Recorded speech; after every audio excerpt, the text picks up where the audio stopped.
guys.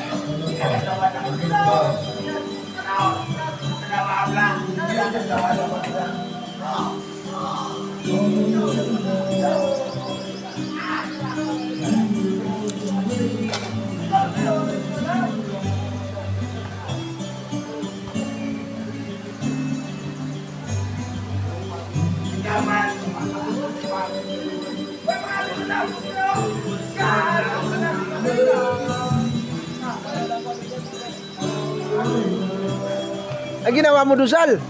Ang ginawa mo doon? Yun di puga. Aywan ko. Steve, anong ginawa mo doon, Steve?